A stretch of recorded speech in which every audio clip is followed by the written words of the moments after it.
Atem bechisem bechia shel chinam v'ani ekbel lachem bechia l'doros. Hashem said that the Meraglim caused Klal Yisrael to cry for nothing, and because of that it became a night of mourning for generations, and that was the Churban Beis HaMikdash. The claim was that our bechia was bechinas chinam. We were angry with Hashem over nothing. This sounds very familiar. The Beis HaMikdash was chorev, it says, because of sinas chinam, bayir sheni.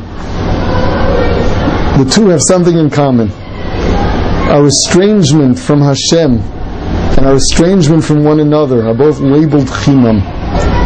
The same way that the Jew should have recognized, the Jew in the Midbar, after Hashem goes, performs all of the miracles, goes through the Makkos and Kriyas Yamsuf, turns every Jew into a prophet. He took a nation of slaves and turned them into a nation of Nevi'im. We stood at the foot of Har Sinai and we heard Anochi and Lo Yiyeh. After all of that, Jews still had complaints. They started going through the Midbar, the desert, and miracles happened. The earth flattened. There was water. There was food from heaven that no one had ever tasted before. And you're complaining, and you have fear. Whose side is Hashem on? Is he friend or foe? That's ridiculous. And it's the same with one another. We're upset at one another because of this incident and that one. And families fall apart, and this one's broigas, and this one doesn't talk. Friends break up.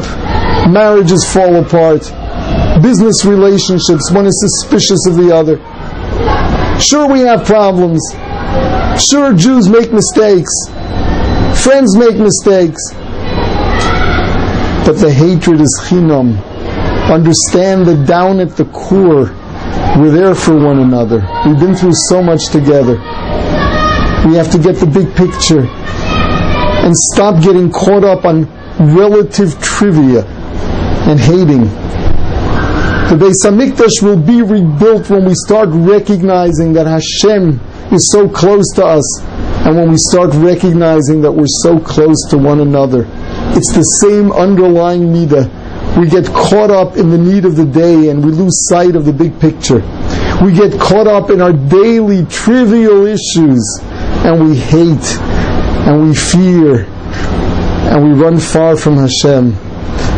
The tshuva that is going to bring back the Beis HaMikdash is getting to the essence, is going to be overcoming these trivial issues and recognizing, yeah, I've got to deal with people.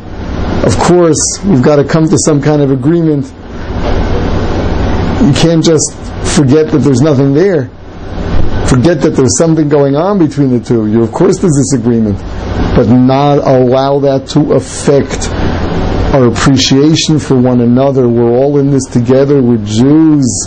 We love one another.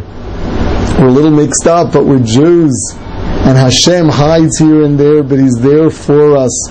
Whether it be Nigla or Nister, He's always performing miracles.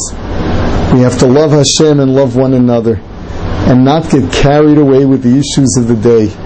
And then we'll be Zocha to the real Gilui Shechina, and a time when all of us will really cooperate, be on the same side, and there will be no war, as the Psukim in Yeshayahu predict. There will be a time of only peace. There will be a time of only joy. A time that will be close to Hashem forever and ever and ever.